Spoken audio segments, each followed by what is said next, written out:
pemirsa setia Fibis News, dalam program Expose kali ini kita akan mengangkat tema seputar masyarakat ekonomi ASEAN yang akan mulai diberlakukan pada tanggal 31 Desember 2015 mendatang.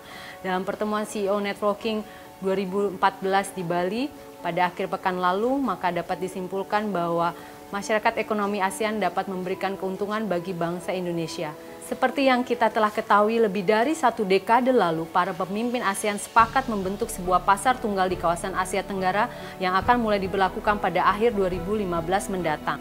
Hal ini dilakukan agar daya saing ASEAN meningkat serta bisa menyaingi perekonomian Tiongkok serta India dan juga untuk menarik investasi asing. Penanaman modal asing di kawasan Asia Tenggara sangat dibutuhkan untuk meningkatkan lapangan pekerjaan dan juga meningkatkan kesejahteraan rakyatnya. Riset terbaru dari Organisasi Perburuan Dunia atau ILO menyebutkan pembukaan pasar tenaga kerja mendatangkan manfaat yang sangat besar. Selain dapat menciptakan jutaan lapangan pekerjaan baru, skema ini juga dapat meningkatkan kesejahteraan 600 juta orang yang hidup di kawasan Asia Tenggara.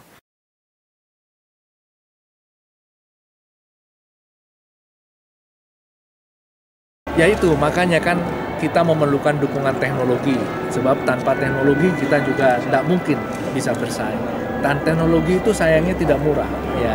Sehingga kemudian betul-betul memang harus dipersiapkan diri dengan sebaik-baiknya. Ya. Dari mulai teknologi sampai dukungan insentif kalau memang dimungkinkan dari pemerintah. Saya kagum melihat pemerintah Thailand misalnya memberikan insentif bagaimana bumbu-bumbu untuk Thai restoran di seluruh dunia itu dikirim dari Thailand dengan kargo-kargo dengan fasilitas dukungan pemerintah yang luar biasa.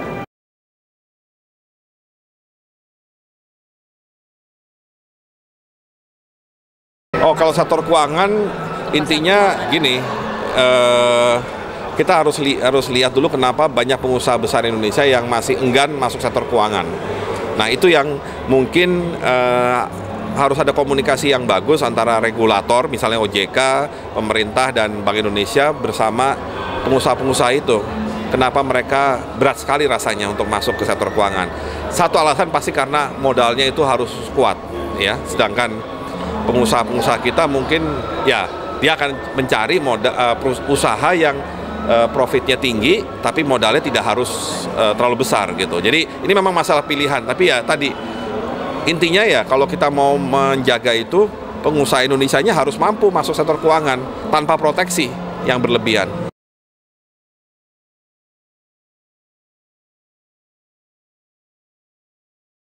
Cross border offering itu memang itulah yang dicanangkan atau diwacanakan oleh negara-negara ASEAN. Jadi misalnya emiten di Indonesia selain melakukan offering penawaran umum di Indonesia juga bisa sekaligus melakukan penawaran umum di negara lain, misalnya di Malaysia atau di Singapura.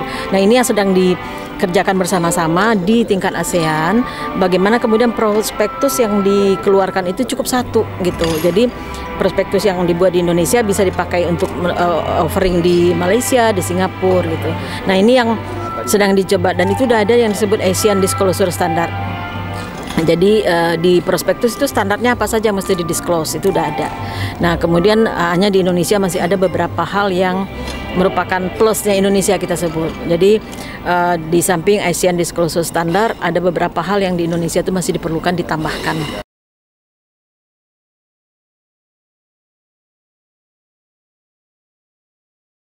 Ya, buat emiten Indonesia sebetulnya tidak ada masalah dengan cross border listing karena itu soal menawarkan produknya, apakah itu saham ataupun itu obligasi gitu ya.